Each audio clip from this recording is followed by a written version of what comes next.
Talks com ele, Pablo Matão! E aí?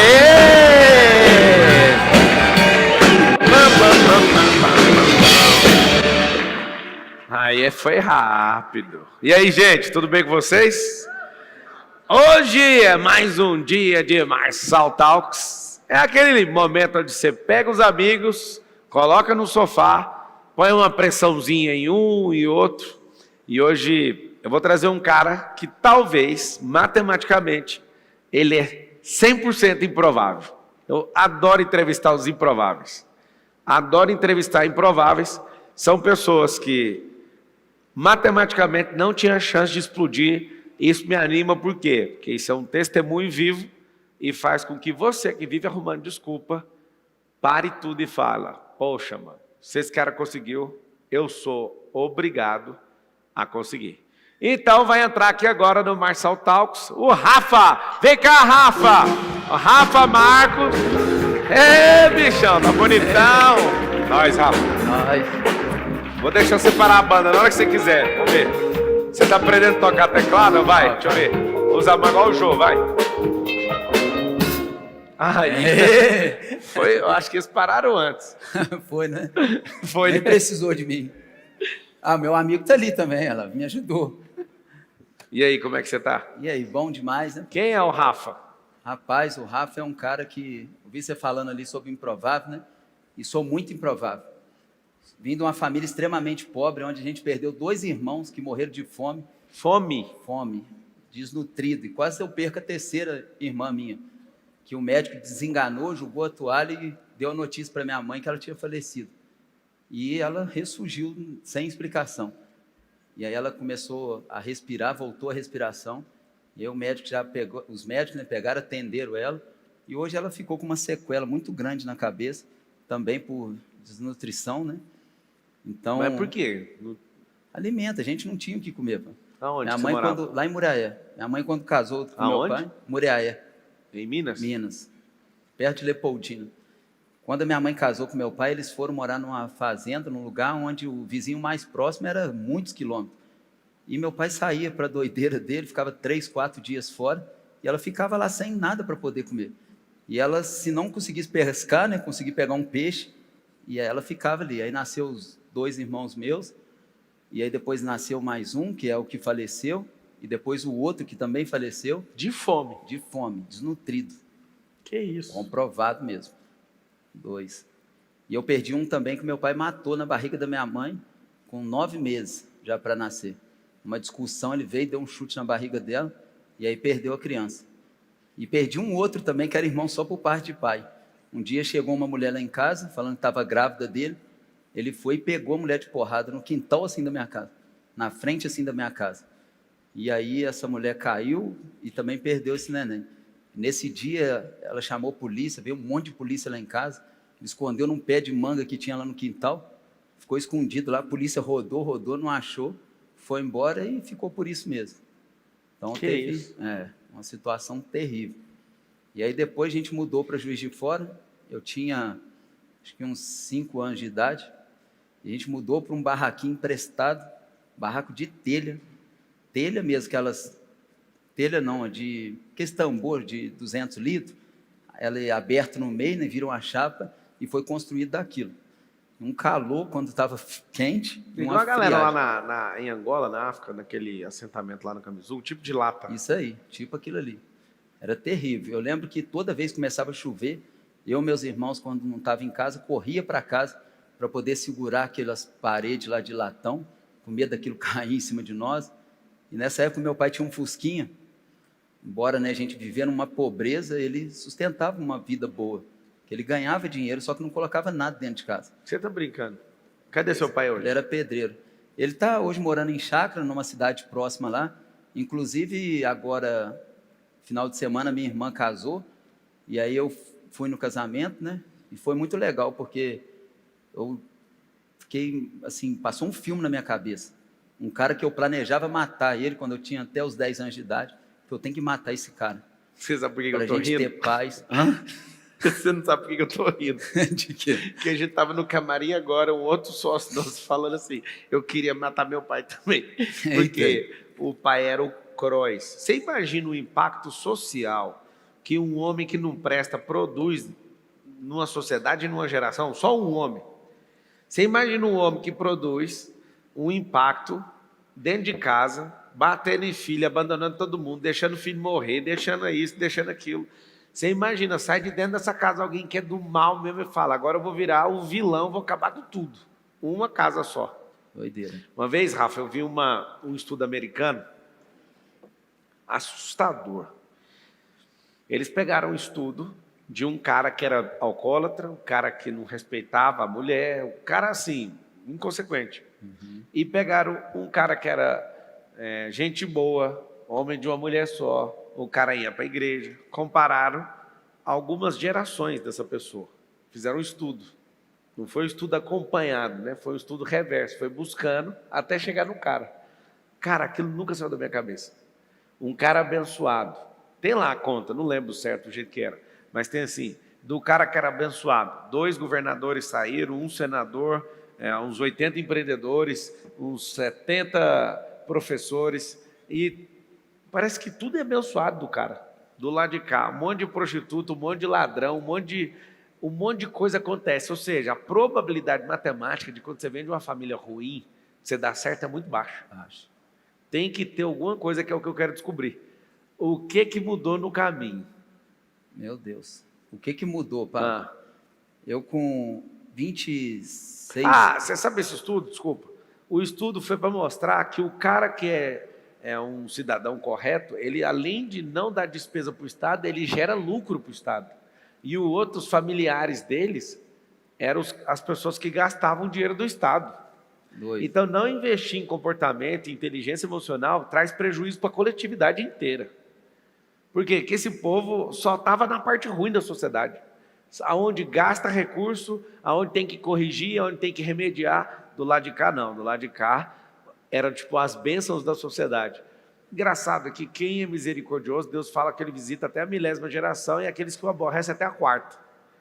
Você imagina, a pessoa quando ela não respeita a família, não respeita a sociedade, não respeita ninguém, ela destrói tudo. Ainda faz a gente pagar a conta dela. Mas o que mudou na sua? Então, eu trabalhava no Ceasa, nessa época, descarregando caminhão e tudo. E Você era, como é que chama? Chapa? Chapa. Eu me senti o cara mais burro do mundo. Por quê? Na primeira série, eu abandonei a escola. Primeira? Primeira série. Eu não consegui nem passar para a segunda. Um dia, numa mesa lá, junto com as crianças, eu ia descalço para a aula, não tinha um caderno, não tinha lápis, não tinha nada. E aí, eles fazendo bullying ali, um dia eu falei, vou sumir desse lugar. E aí, briguei com os meninos que estavam lá. Mas você estava indo descalço para a escola? Descalço, não tinha um sapato, não tinha.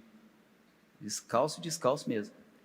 E essa galera de hoje não acredita nessa conversa, não. não acredita, porque hoje as coisas são muito diferentes. Antigamente era difícil arrumar um serviço. E eu sempre dava um jeito, capinava um terreno, buscava esterco no pasto. Você tem quantos anos, Rafa? Hoje 41. 41. Né? E aí você, na primeira série você falou, estou vazando. Estou vazando. E eu fiquei 1 ano escondendo numa igreja que tinha lá, porque meu pai me matava se ele soubesse. E as professoras sabiam como ele era. Então acabou que nem chegou essa notícia. Fiquei por 1 ano escondido. Quantos irmãos? São 6 vivos, né?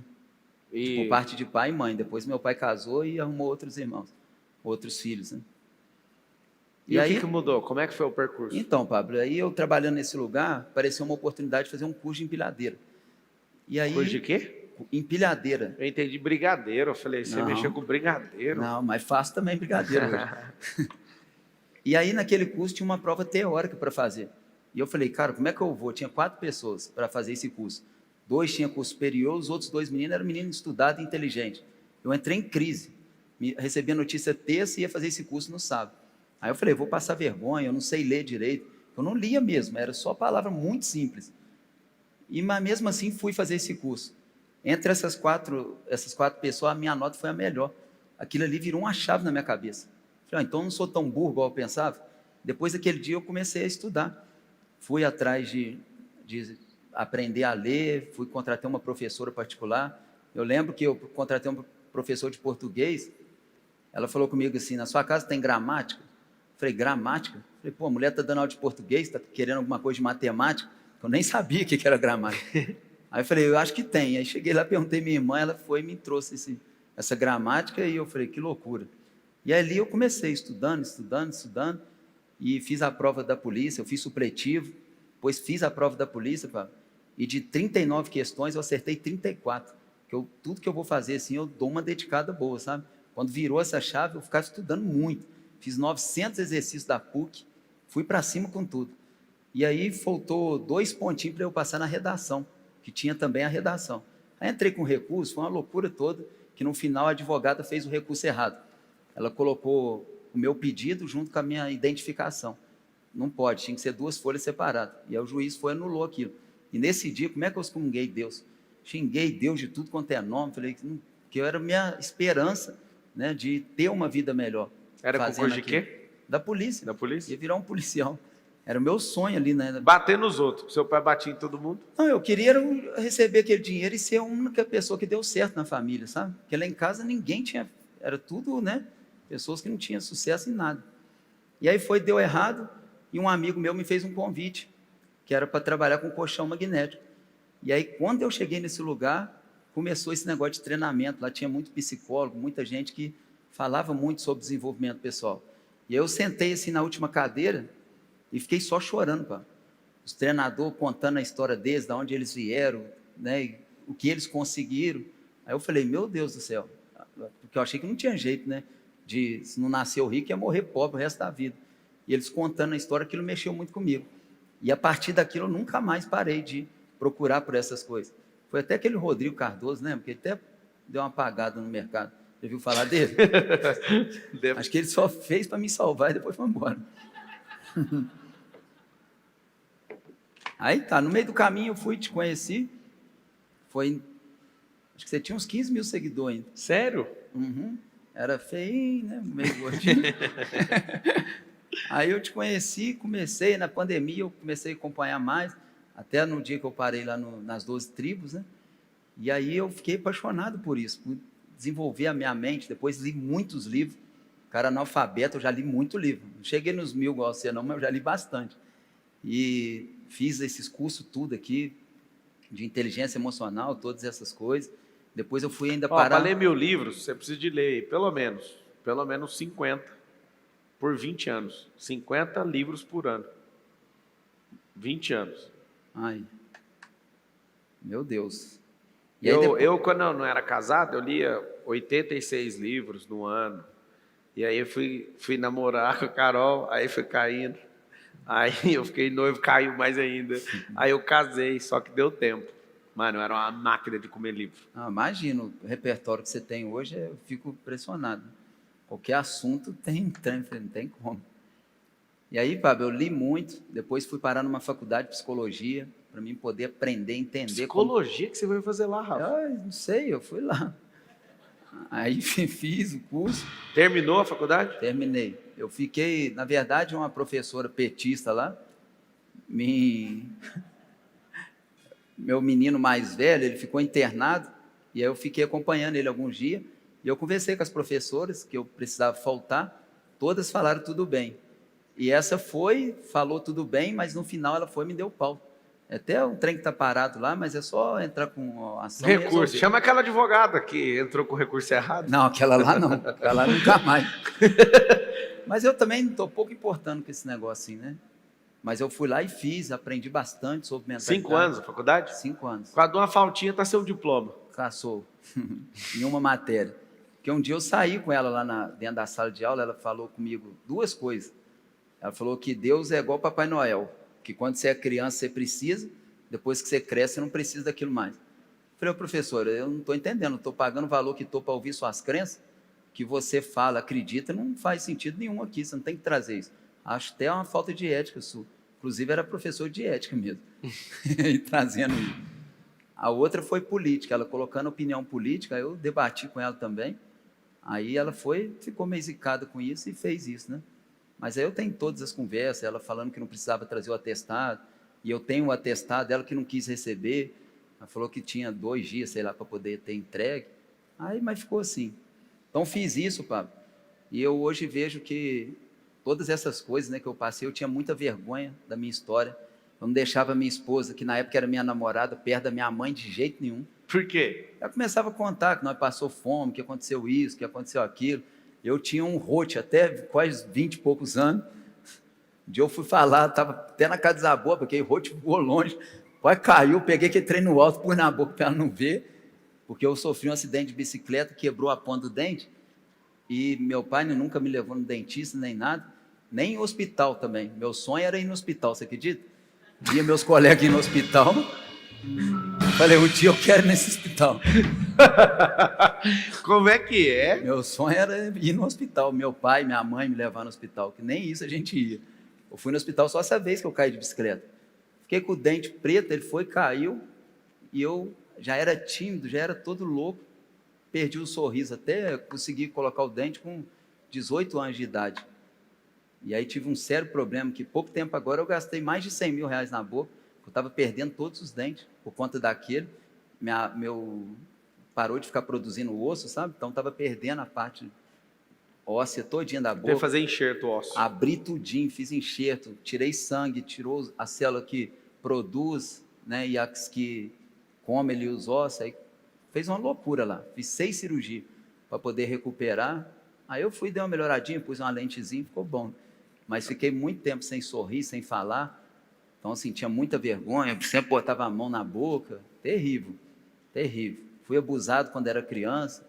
Você é o Joseph Klimber, então. Joseph Klimber. Mas cara, hoje... e qual que é a chance de uma pessoa ficar tão rica igual você, prosperar, e ter amizade com os caras mais badalados? Porque você explodiu na construção primeiro, né? Foi até, né, que por eu ter estudado essas coisas tudo, eu falei com você uma vez, quando eu vim para a Alphaville. Falei, Pablo, eu estou querendo falar de inteligência emocional, não sei o que e tal. Aí você falou comigo, você faz o quê? Eu sou construtor, mas estudei para poder falar sobre isso, que é o que eu quero. Aí você falou, você fala o que você quiser, cara, mas você acha que eles vão ouvir você ou Paulo Vieira, tipo assim, que é uma pessoa, né? Ou eu? Falei, eles. Falei, então pega o que você é bom, que você está falando que mexe com construção, faz isso, atrai o povo através disso, e depois você ensina o que você quiser. Então, foi a construção que tem feito eu viver tudo que eu estou vivendo hoje, né? Essa habilidade, esse dom, não era o fim, mas foi um meio para fazer eu cumprir o meu propósito aqui, né? O que você ouviu, assim, que foi determinante? Que você falou, cara, agora eu vou ter que fazer esse trem, porque minha cabeça vai mudar. Você fala em relação ao desenvolvimento? Então, esse primeiro evento, depois que eu vi que as pessoas que tiveram sucesso, saíram do lugar, que eles fizeram uma caminhada de transformação de mentalidade, que novas pessoas, né? O que você fala e prega? E eu falei, eu não quero sair desse lugar nunca mais, porque eu entendi que existe mais de uma versão dentro de nós, e se a gente não alimentar aquilo que o Senhor nos chamou, a gente vai voltar a ser a antiga, velho homem, né? A velha pessoa. Hoje eu entendi muito isso, por isso eu não dou bobeira, eu não fico andando com pessoas que não fazem sentido. Olha, eu desrespeitei minha família por muito tempo, repetindo o padrão do meu pai, traindo a minha esposa. Então hoje eu não entro em assunto assim, não estou com pessoas assim, me afastei 100% e colo com pessoas que prezam por família, porque eu sei de onde eu vim. Então tudo que pode me voltar a tornar aquele velho homem, eu estou fora. Cristianismo fez isso, andar com pessoas fez isso. O que mexeu com você, para você, por exemplo, mudar como homem e começar a respeitar sua esposa? Então, o que fez? Porque antes, quando eu fazia isso, eu não tinha ressentimento nenhum. Vamos supor, eu acabei de trair ela ali, chegava em casa, para mim era a coisa mais normal do mundo. E na minha cabeça ela tinha que aceitar, e que todos os homens faziam isso. Todos os homens. Igual você, por exemplo, me ajudou muito. Quando você, né, um cara bem sucedido e tudo, falando sobre família, respeitar a família, isso mexeu muito comigo, porque na época antes, né, eu queria ganhar dinheiro e tudo, mas só para aumentar mais prostituição, para ter um carro bom, para mostrar, era só isso. Então, ver uma pessoa com sucesso e que respeita a família, isso foi uma pontada lá no peito, que falei, cara, eu quero ser essa pessoa. Que, por mais que eu não tinha, assim, eu sempre quis ter uma família, né? Tipo, filme que eu assistia, que trazia muito essa questão de família, essas coisas, me comovia muito. Então eu queria isso. Sempre quis um abraço do meu pai, um abraço da minha mãe. E conseguiu o abraço dele agora no casamento? Agora nós estávamos dando risada. Minha mãe ficou até brava. Ela falou: seu puxa-saco do seu pai, te dando risada. Parece, né, que eu nem vivi essas coisas que eu estou te falando aqui. Muito doido. Tem até um vídeo que eu postei lá, a gente rindo, brincando. E eu lembro que quando eu chegava diante dele, eu cagava na roupa para poder falar coisas simples com ele.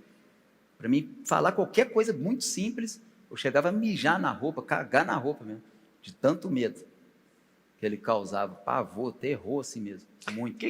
Como é que você conseguiu pegar essas obras? Você pegou a obra do Tiago Nigro, você pegou a obra do Avelar, você pegou a reforma do Estádio do Santos, você pegou do David Leonardo, você está com uma grande companhia agora de construção. Como é que você conseguiu? Como é que foi isso? Então, decidi andar lá, foi com o Nésio, né, que eu comecei, entrei no Capital Black, e aí o Nésio, eu até falei com ele: Nésio, não quero mexer com esse negócio de obra mais não, deu muito problema lá na minha cidade, não sei o quê, esse povo é ingrato, aquela confusão toda. E aí ele falou: não, cara, esse negócio é bom, não sei o quê e tal. E aí eu comecei a fazer uma casa com o Nésio, e ele me indicou você, na época do prédio lá, que eu vi que você anunciou. Eu falei: poxa, Nésio, fala com o Pablo que eu faço aquele trem lá. E ele falou contigo e você me deu a oportunidade. Então fiz lá, fiz a escola, e aí você me indicou o Bruno Avelar. E aí fui na casa do Bruno, servi ele, reformei a casa dele toda.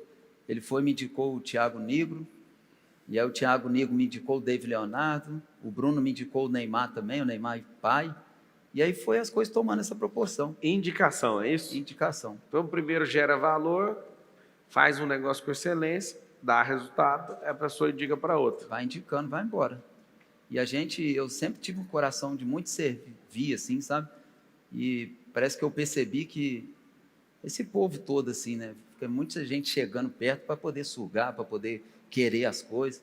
O Bruno até falou comigo um dia desse, falou: cara, você não vai me pedir nada, não? Eu falei: vou pedir o quê, senhor? Ele: não, já estou te devendo demais. Eu falei: está devendo não, estou fazendo o que eu sempre fiz, num lugar onde não tinha valor, as pessoas não valorizavam, e hoje eu fico até assustado, quanto que as pessoas ficam, né, gratas ali, quer te... E o conselho que eu te dei quando você me conheceu, então? Estava errado de vai no caminho que você é bom? Não é errado nada, zero de... Tem vontade de parar com obra? Claro que não, hoje eu quero fazer cada vez mais, tenho atraído as pessoas, ajudado, abrido esse ecossistema. Hoje a gente entrou de sócio em esquadria de alumínio, marcenaria, automação, móveis. Então a gente está criando um ecossistema muito grande, onde pessoas estão aceitando Jesus.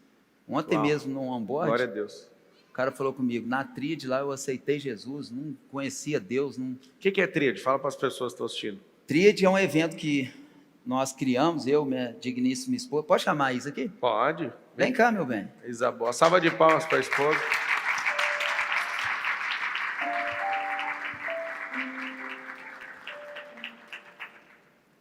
A tríade, a gente criou ela, que é Deus, família e negócio. E aí é onde a gente reúne alguns palestrantes, treinadores, e nesse evento a gente fala realmente daquilo que as pessoas precisam. Não que busca, né, Pablo? Eu já busquei por tantas coisas, mas na verdade não era o que eu precisava para que eu vivesse o extraordinário. Então a tríade é isso. Esse último agora a gente fez com 1.400 pessoas. A gente colocou lá e foi assim, você foi lá, você viu maravilhoso, uma presença de Deus. E a gente faz isso com muita dedicação. A gente tira dias para jejuar para aquele evento, para as pessoas, para o Senhor descer mesmo naquele lugar. Tem sido assim incrível, né? Próxima edição é em março agora. A gente vai fazer outros eventos. Por que é tão longe? Vai fazer outros eventos? Vai fazer. A gente vai fazer o Build Connect agora. Vai ser aqui, dia 11/12. Aqui nesse auditório aqui, onde a gente vai reunir os construtores, arquitetos, incorporadores. A tríade é um evento mais aberto para todos os empreendedores. Então, esse vai ser mais direcionado para isso. Dia 11/12 de dezembro. Vai ser top. Sim. Qual que é o seu Instagram? Segue o Rafa aí. Qual que é o Instagram dele? Coloca aí na... Rafa Marcos On. Rafa Marcos... On.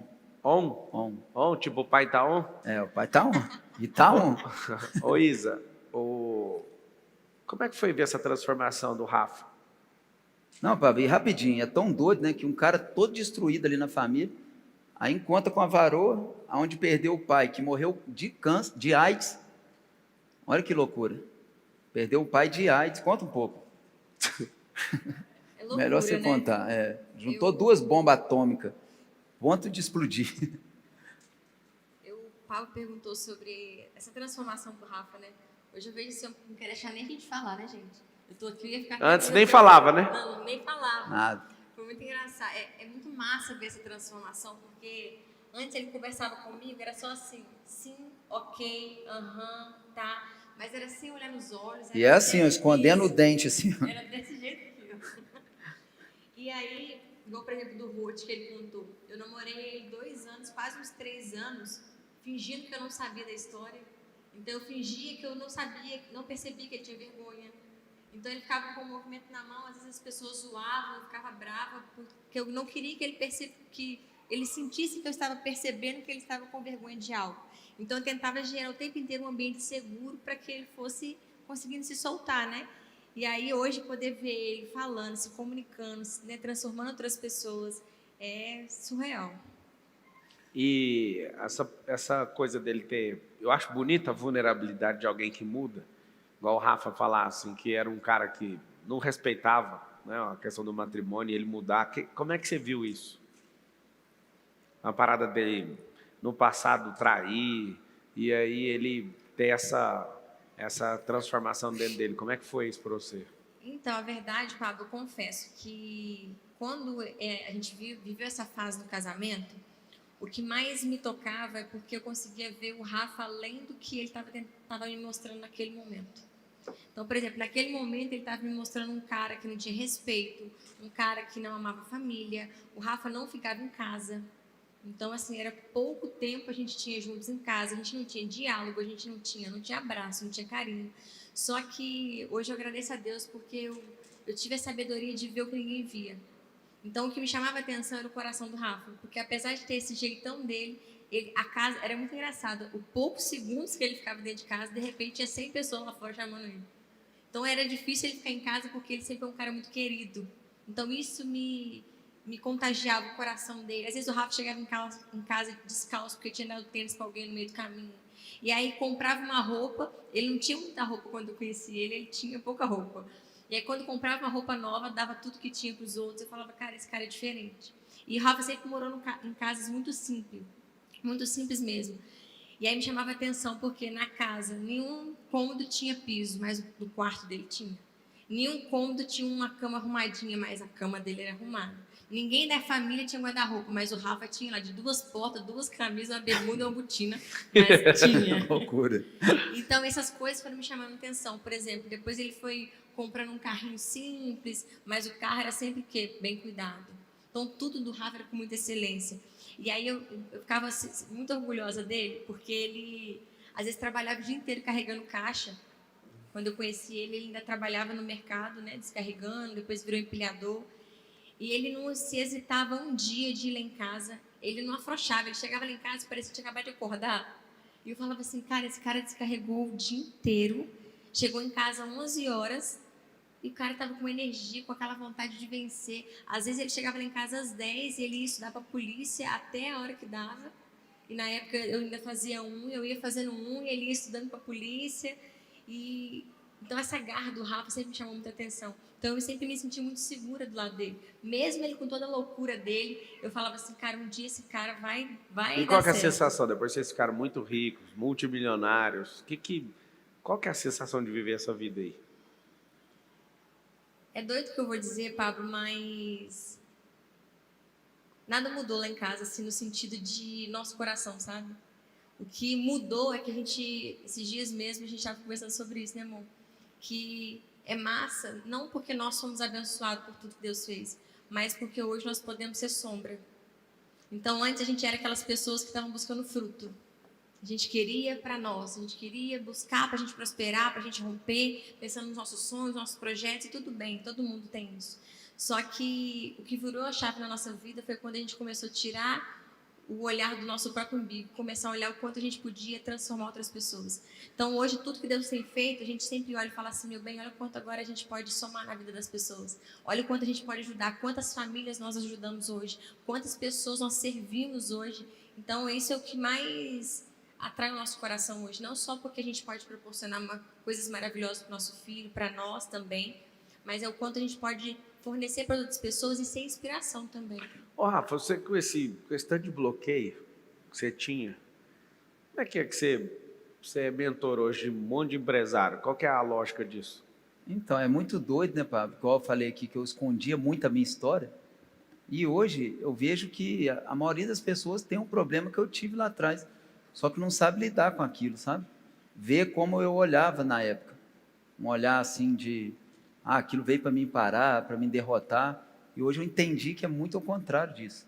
Todas essas coisas é para nos fazer forte. Eu acredito que é até um cuidado de Deus, para que a gente fique forte e que a gente consiga ajudar outras pessoas. Esse dia eu estava falando, né, que todos nós aqui, eu acredito que não é o Pablo, não é o Rafa, não é a Isa, é uma nação que existe através de nós. E é tão doido que quando nós nos levantamos em quem nós somos, a gente consegue atrair uma multidão, e a multidão que vai parar para nos ouvir.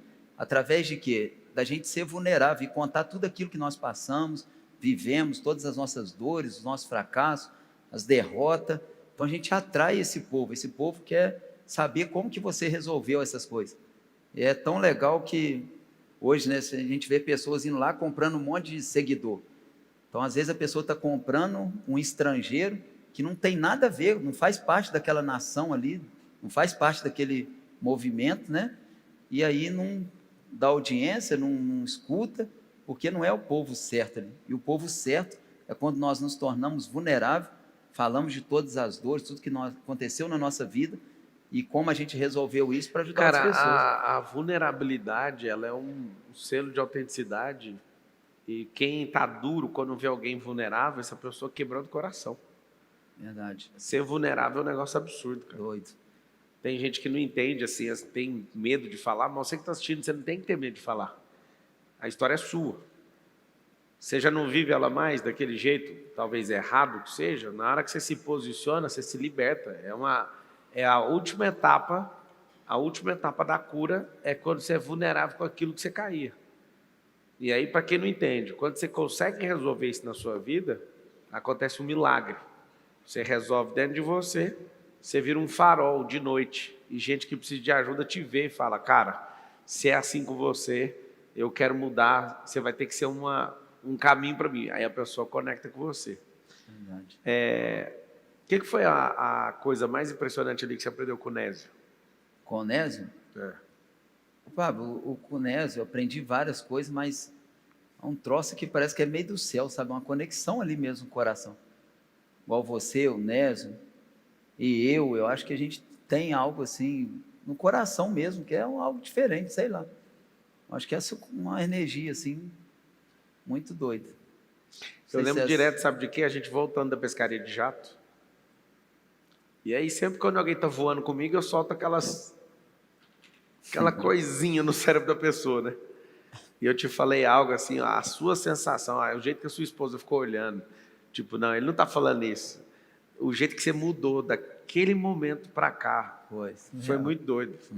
Para quem está curioso, eu estava falando para ele sobre nobreza.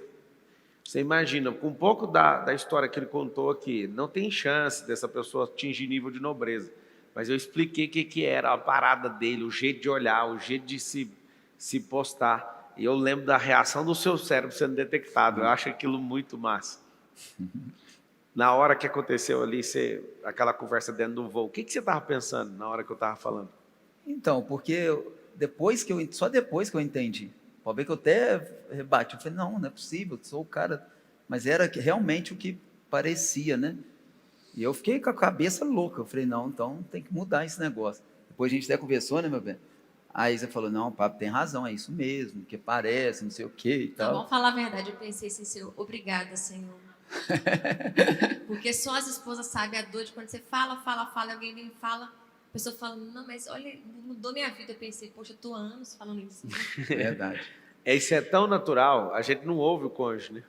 Mas é alguém que a gente reconhece como autoridade em alguma coisa, a pessoa fala, aí você fala, não, agora eu vou fazer. Mano. Felizes são aqueles que, se não conseguir falar, pelo menos consegue cercar de alguém que vai falar alguma coisa, que vai resolver, né? E sabe o que isso é muito poderoso? Se todas as mulheres entendessem o quanto isso é poderoso, porque às vezes Hoje muitos casais brigam por causa disso. Porque, nossa, eu tô falando, eu poderia ter questionado isso e eu não disse. Foi só algo que, né, eu falei ali comigo mesma. Só que às vezes, em vez delas levarem o marido para estarem dentro de ecossistema, junto com os caras que vão explodir a cabeça dele, elas às vezes implicam ou às vezes colocam limitações. E eu sempre impulsionei o Rafa, deixa em tudo, vai em tudo. Quantas vezes, a maioria dos eventos que o Rafa fez na época, a gente não tinha condição, ele vinha porque não tinha como pagar para os dois e eu ficava e eu estudava o material que ele levava.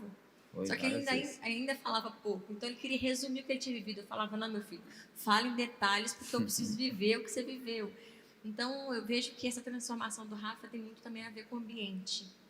Estar com pessoas certas. Eu vejo quanto você, o Nésio, o Tiago, né, tantas pessoas que ele se rodeou ali, somaram para a nossa vida. Eu falo minha vida porque ele chega em casa, ele transborda em mim, então eu trago os aprendizados para mim. Eu já falo, bem, se caiu essa ficha para você, isso não tem a ver comigo também não, eu já vejo que tem uma coisa de errada aqui. Então a gente está sempre, o tempo inteiro em casa, a gente está amolando o machado nós dois, sabe? Verdade. O Rafa, dos nossos sócios do ecossistema, olhando para a probabilidade, ele é o menos provável a chegar onde ele chegou. Olha que engraçado. Ele está na ponta dos improváveis lá atrás e é o que está na ponta dos mais ricos de todos. Olha que doideira. Improbabilidade é a maior e está na outra ponta da dianteira dando resultado. Quer aprender o tempo inteiro, quer desafio o tempo inteiro, quer se envolver o tempo inteiro. Esses dias eu acordei lá, foi engraçado, ele ligando, eu vou comprar essa casa aí de frente da sua. Eu, não, Rafa, não precisa mexer com isso não. Faz o seguinte, faz tal coisa. Ele, não, eu quero comprar essa casa aí de frente da sua, não sei o quê. Eu, você está doido, mano, essa casa de 20 milhões, aonde? Vai pegar esse dinheiro. Aí eu nunca vou esquecer da sua fala. Falei, cara, você está normal? Pega 20 milhões, aplica em tal lugar, faz isso com dinheiro, lembra que eu te falei? Aí ele falou, não, eu quero minha família perto da sua. Eu quero estar aí, a gente já está perto. Só que ele falou, não, eu quero essa casa, para a gente estar aí, meus filhos com seus, esposa com esposa. Aí eu fiquei pensando, cara, o cara não está entendendo, eu estou falando que o dinheiro não compensa. E o cara está falando, o dinheiro compensa. Porque isso vai fazer com que eu cresça ainda mais, isso vai mudar a minha mente ainda mais, vai ser um problema para mim. O que é a parada que eu acredito que todo mundo está assistindo possa pegar, tá? Apesar, às vezes, você não gostar de mim, ou não tiver gostado deles, goste de você. Você pode ser uma pessoa que aprende com todo mundo. Você pode ser humilde para falar, cara, se o Rafa é o último cara, vou falar com carinho, Pode falar. matematicamente, você é o último da lista de chance de conseguir alguma coisa. Só que eu fui vendo seu coração todas as vezes que eu encontrei com você. Uhum. Eu lembro de um caos que nós passamos numa obra. Lembra do carro caminhão-pipa? Aquele caos. E eu olhei para você, cara, eu senti tanto amor, porque ao invés de eu brigar com você, você chegou em mim e falou... Ele estava lá numa treta, lá no meio da uma obra minha. Aí ele olhou para mim e falou, me ensina. Como que você fica tão tranquilo no meio do caos desse jeito? Aí eu virei para ele e falei assim, é no caos que eu fico tranquilo. Quando está normal, você nunca vai me achar tranquilo. Mas quando está no caos, é a única hora que você vai me ver desse jeito aqui, ó. Eu fico sereno quando o caos está instaurado. Tanto é que na hora que você vai assistir eu debatendo com os outros, o que todo mundo chama de caos é onde eu estou tranquilo, que eu vejo que está todo mundo apavorado. E ali, cara, eu amei tanto o seu coração, que você falou assim, cheguei no meu limite aqui. Foi para... E o caos instaurado, nem vou entrar no mérito. E você olhando para mim assim, como você consegue ficar assim? Eu falo, cara, a vida é... Eu não sou passageiro na vida, eu sou governante na vida. Então, o caos, ele precisa ser administrado. Deixa comigo, deixa que eu resolvo. Foi loucura. E ali eu vi o tanto que de verdade você é humilde, porque a maioria das pessoas tinha espanado ali. A maioria das pessoas teriam se quebrado ali, né? Vou abrir para o auditório fazer pergunta para o Rafa. Entrega o microfone lá, ó, o time. Enquanto isso, Rafa, você faz pergunta para mim, vai lá. Fazer perguntas. Primeiro, antes de você fazer a pergunta, quero te agradecer porque você me deu um violão, me obrigando a estudar. Eu não tinha os moral de pegar um teclado e tocar, mas o dia que eu fui na casa do Rafa e vi que o Rafa, sendo improvável, estava tocando um teclado com 4 aulas, eu falei, eu vou tocar o teclado. E aí eu comecei a tocar com 24 minutos. Eita. Falei, não, ó, código poderoso. Não é desvalorizando meu amigo e meu sócio, não. Seguinte, quando você vê um cara que tem menos probabilidade que você de fazer uma coisa, e ele vai lá e faz, seu cérebro fala para você assim, agora você vai de qualquer jeito. Foi isso que Verdade. aconteceu. E agora eu estou na aula de canto também. Eita, aí sim, eu também. Você tá também? Claro. É, ó, o que eu ponho você. Não, o que eu fiquei mais impressionado dele, você não sabe o que foi. É de ver ele tocando e cantando. Eu falei, isso não vai dar certo. Pensa no Shrek, o ogro, pegando o teclado, tocando e cantando. Tá desafinado, mas tá tocando. Não tá cantando. Eu falei, mano, eu vou embora agora, eu vou fazer esse treino. No outro dia eu comecei. Vai lá, agora você faz a pergunta. Então, o que eu faço para ir para um próximo nível? O que você faz para ir para o próximo nível? Fazer aquilo que a sua barriga gela. Aquilo que te dá aquele temorzão na barriga, assim, ó, que você fala... se matricular numa prova que aumenta ou sua força, ou sua resistência, ou sua resiliência, ou a sua antifragilidade, ou a sua nobreza. Força eu já falei, né? Essas características, ou sua velocidade, ou sua ousadia, provas que fazem essas 7 coisas que eu falei, soltar o tampão na sua cabeça. Você já tem feito muita coisa, mas pegar algo que gela a sua barriga e colocar em ação... Nadar, por exemplo. Então, entrar numa prova que vai fazer isso é porque as pessoas não entendem. O cérebro, ele não precisa virar Ironman, ele precisa do processo de ser Ironman. Não é sobre a prova, porque a prova é a parte mais boba de todas. Quem treina não faz prova, só vai lá e faz o que sabe fazer. Eu acho muito impressionante quando a pessoa fala, amanhã é a prova. Que prova? A pessoa, eu lembro, você sabe o que eu piro no C, cara? Aí vem um treino na minha cabeça agora, um sábado cedinho no interior aqui de São Paulo, você chegando, indo para uma prova de triatlo. Foi. E você encostou em mim e falou, eu tô aqui assim, pela fé, porque eu não sei nadar não, hein? Você nadou naquele dia? Nadei. Quase morri. Eu pensei em pedir aquele barquinho umas 50 vezes. É o que eu estou falando para vocês. Esse é o problema de quem não vai parar de crescer na vida. Eu nunca esqueço dele chegando lá. Eu lá com a minha roupa da NASA, de mergulho, de não sei o quê, olhando para o Rafa, ele, como é que nada? Filha, mas a prova é agora. Ele falou, cara, eu não sei nadar. Aí eu dei uma aula para ele teórica e ele entrou na água e ele não está falando, quase 50 vezes pedindo ali para o barco pegar ele. Mas conseguiu sair, né? Consegui. Você saiu tontinho da água, né? Saí, achei que não, parecia que eu tinha corrido 1000 km. Não, E onde estava a esposa nessa hora? Orando. Porque nessa TCT. hora só resta orar. você estava lá também, né? Não, nem fui. Falei, eu nem vou para ele ficar mais tranquilo. Eu vou estar em casa Não, que só eu na conheço, intercessão. que eu conheço de doido que vai destravar. Cara, você acredita que você está a 2 horas de distância de aprender a nadar? 2. Mas estou falando nadar de verdade. Nadar é uma situação de 2 horas de correção progressiva só. E tem gente aqui, quer ver? Na plateia, quantos não sabem nadar? Levanta a mão. Nós estamos no Titanic afundando, e agora? Já era, morre todo mundo. Vai morrer na hora, irmão, por causa de bobeira. Na verdade, você sabe nadar, você só não tem a experiência. Saber já está aí dentro, porque não vai inventar, isso não é uma invenção do seu cérebro, já sabe fazer. Só que ele não foi destravado, não foi ativado. Lá dentro já tem todo o conhecimento de nada. Tanto é que o cara morre, ele fica boiando, o vivo afoga. Olha que loucura. Verdade. O cara tá aqui, o cara morre e fica boiando na água, né? Mas ele vivo não. Ai, meu Deus! Ele afoga vivo. Abre aí o microfone para a galera fazer a pergunta. Rapidinho, Pablo. Fala. Aquele dia você me deu um conselho lá no avião. Hoje, qual conselho você me daria? Qual Que você acha que eu conselho? preciso mudar, melhorar?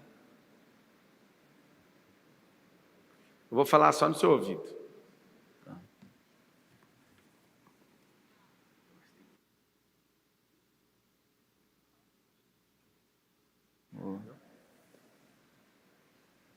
Eu posso falar só uma parte do que eu falei. É porque se eu falar para ele, outros vão querer pegar o mesmo conselho e vai atrapalhar a minha vida, entendeu? Você entendeu por que eu falei no ouvido agora ou não? Aham, Porque o conselho que eu te dou, a galera vai ouvir e vai falar, vou fazer a mesma coisa, aí me atrapalha. entendi. tá? Mas a parte que eu posso falar em público acho que tem que investir mais em branding. Você tem que investir porque você é um cara despreocupado com isso. Verdade. E às vezes até os anjos ficam assim, cara, mas se não tiver brand, não dá para levar a mensagem para os outros. Eu acho que tem que investir mais nisso. Boa. Em posição. Lembra aquele dia que você foi na garagem comprar aquela Porsche na minha casa? Ali é sempre aquele desafio. Eu lembro da sua cara. Você te faça, mano, o que eu estou fazendo? Todos que subiram ali e compraram carro para mudar, alguma coisa aconteceu com a pessoa que ela sai de lá revoltada. E aquele dia eu não podia ter comprado aquele carro. Você acha que eu não sei? Primeiro, você acha que eu vou vender um carro parcelado para alguém que não vai pagar? Você acha? Olha para mim. Isso nunca aconteceu. Então, eu vendo para alguém que tem capacidade geradora de riqueza. Se tem um dinheiro ou não, não tem problema. Eu sei que quando a pessoa sair de casa com aquele carro, com obrigação... Eu lembro quando o Né saiu com aquela Porsche de 1 milhão. Só doido. Quando ele saiu com aquela Porsche... Mas você sabe o que fez eu levar aquele carro, para ficar com ele? Aquela palavra que você liberou para mim lá no Auditório 1, no dia que eu fiz aquela doação. Você falou assim, Porsche vai ser brinquedo. Eu falei, se eu acredito nessa palavra, e o Pablo fez essa oferta para mim, então não faz sentido eu não pegar. E foi por conta dessa palavra. E eu vou te falar, uma das maiores coisas que eu tenho com todo sócio meu é a vontade que eu tenho de fazer o cara fazer o que ele não dá conta de fazer me deixa encantado. Porque eu sei que o cara vai sair de lá pegando fogo. Ele é obrigado a prosperar, entende? Infelizes são aqueles que eu nunca fiz um desafio. Esse fica tudo estacionado no caminho. É uma loucura. Vai lá, paguei ela antes do tempo. Pagou, bate aqui. Você é bravo. Nem precisava. Vai lá, mete a pergunta. Isso mostra que você realmente é um cara brabo. Oi, tudo bem? Tudo bem. Eu queria perguntar para você como você lidou com as críticas. Boa. Como que eu lidei com as críticas? Eu nunca me importei muito com isso, né, mano? A verdade é que eu acho que esse negócio de lidar com as críticas... O que eu, Isa, né, penso? A gente foi bem, a gente apanhou bastante, porque não tem como. Se você está crescendo, você vai apanhar. Você começa a entrar em evidência, você vai apanhar, porque isso revela a estagnação das pessoas. Então, geralmente, quem está falando, se você traz para você não tem que trazer para você, porque é algo sobre ela. E aí, sempre que a gente recebe uma crítica, a gente sempre traz para a nossa vida, né? Eu falo, bem, ó, isso daqui é um ponto que nós precisamos ajudar as pessoas, porque ela está falando sobre ela. Só que se você traz para você, isso mostra que você ainda precisa resolver algo dentro de você. Então, tem muito a ver com a identidade, tem muito a ver com o que você entende do que você carrega. Então, quando a gente tem essa clareza, uma mente clara do que você carrega... Mas foi sempre assim, Rafa? Você nunca importou com Sim, crítica? O Rafa sempre foi mais... Eu já me importei mais. O Rafa Eu tinha mais. vergonha de me expor dessas coisas assim. É quando Agora o crítica, povo te criticar, te xingar? Não, porque quando eu comecei a dar uma prosperada, eles falaram que eu estava vendendo droga. Uma vez falaram que eu estava lavando dinheiro da igreja. Pastor, coitado, tá pior que eu. Pastor tá pior que eu.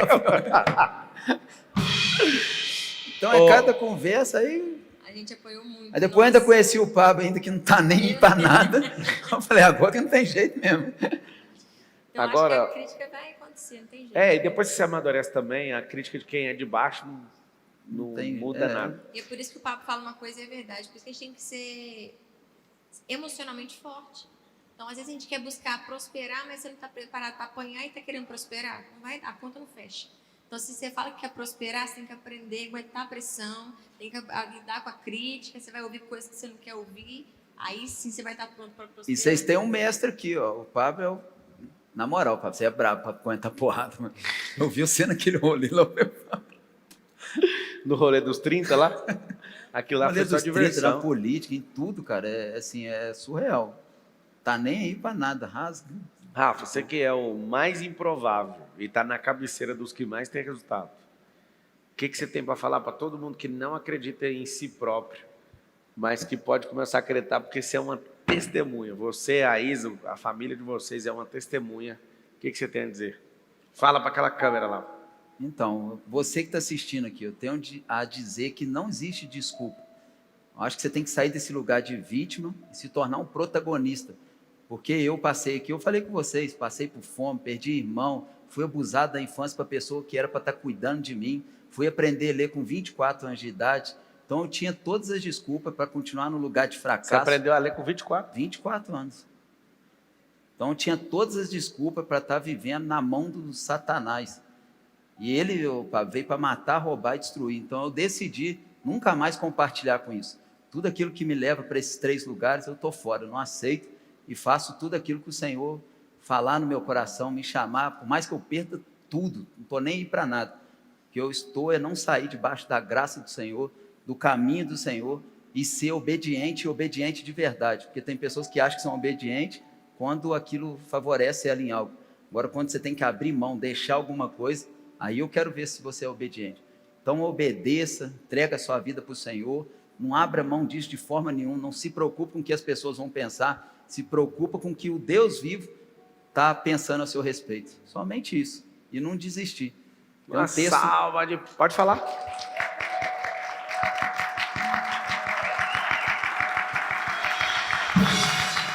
Pode falar. Tem um texto na Bíblia que eu sou grudado, assim, agarrado nele, que é: continua fazendo bem, que no tempo próprio você colherá os bons frutos. Mas aquele que não desistir, não desanimar. E esse texto é tão legal que, quando fala para a gente continuar fazendo bem, independentemente do que as pessoas fazem com a gente, é você ser quem o Senhor te chamou, independente das situações e com o retorno que você tem das pessoas nisso. Porque tem um monte de gente, Pablo, que fica o tempo todo buscando recompensa no homem. E a maior recompensa, ela vem do céu. E o Senhor usa as pessoas que Ele quer para poder te abençoar, te honrar. Então, eu acredito muito nisso. Minha vida é completamente hoje entregue ao Senhor. Hoje eu não me preocupo com se vai ter dinheiro, se não vai ter, se vai... Não, se pessoas estão me caluniando, estão me defamando. Eu testifico isso, que o dia que você comprou ali com muito esforço uma Porsche de R$1 milhão, eu vi você dando ela de oferta no leilão. Eu vi, mas me chamou mais atenção do que o Porsche foi você trazer um triturador um processador de alimento da cozinha. Que ele falou: cara, eu tô all-in, eu quero ajudar. Foi ali que eu olhei e falei: esse cara, ou ele é muito doido, ou ele é doido. Eu descobri que ele era doido, muito doido. Mais uma vez, a salva de palmas para Rafa e para Isa, tamo junto. Obrigado, Você é bravo. Obrigado.